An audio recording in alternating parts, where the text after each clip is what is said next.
৩৫০টি পুরনো ব্লেডকে একসাথে আগুনে পুড়িয়ে গলিয়ে ফেললে কি ঘটতে পারে? এই ভিডিওটি আপনার কৌতূহলকে তীব্র করবে। প্রিয় দর্শক, এই ভিডিওতে আমরা জানব এই দক্ষ কারিগর ৩৫০টি ব্লেডকে গলিয়ে তার সৃজনশীলতার মাধ্যমে কিভাবে পুরনো ব্লেডগুলোকে নতুন জীবনে ফিরিয়ে এনেছেন। তো প্রথমে আমরা দেখতে পাই ৩৫০টি ব্লেড একটি শক্তিশালী স্কোয়ার শেপের স্টিল বক্সে তিনি রাখেন।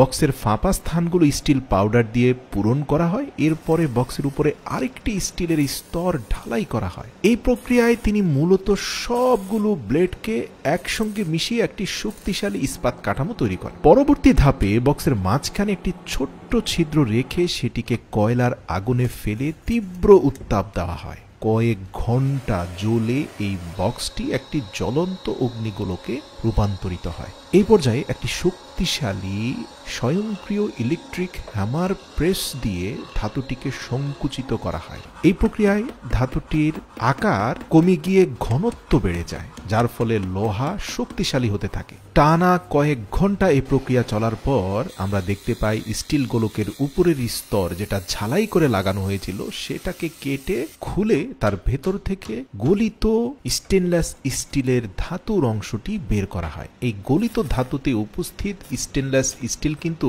১০০% পিওর, কারণ ১০০% পিওর স্টিল ছাড়া ব্লেড তৈরি হয় না। তো পরবর্তী ধাপে এই ধাতুর সঙ্গে লবণ মিশিয়ে পুনরায় উত্তপ্ত করা হয় এবং একটি সমান্তরাল ইস্পাতের রূপে আনা হয় এবং এই জন্য বেশ কয়েক দফা এটাকে আরো বেশি ম্যানুয়াল হাতুড়ি দিয়ে, ইলেকট্রিক হাতুড়ি দিয়ে পরপর সেটাকে আঘাত করা হয়। এরপর একটা কালো রঙের কালি দিয়ে ধারালো ছুরির আকৃতি চিহ্নিত করা হয়। স্ট্রং গ্রাইন্ডারের সাহায্যে এটিকে কেটে একটা ধারালো নাইফের শেপ দেওয়া হয়। এই ছুরিটি এতটাই কম্প্রেস যে এর ঘনত্ব অনেক বেশি, যার কারণে ছোট্ট ছুরিটার ওজন সাধারণ ছুরি থেকে কয়েক গুণ বেশি। তো ছুরিটিকে মসৃণ করতে স্মোকার মেশিন দিয়ে গ্রাইন্ডিং এবং গ্রিলিং করা হয়। কেমিক্যাল দিয়ে ঘষে এটিকে অত্যন্ত চকচকে এবং ধারালো করে তোলা হয়। এই প্রক্রিয়াটি বারবার করার ফলে এই ছুরিটি একটা ইউনিক এবং প্রিমিয়াম প্রোডাক্টে রূপান্তরিত হয়। তো ছুরির জন্য হাতল হিসাবে ব্যবহৃত হয় আয়রন উড। একটি ড্রিল মেশিনের সাহায্যে এই হাতলে ছিদ্র করা হয় এবং ব্লেডটি সেট করা হয়। পরবর্তীতে হাতলটিতে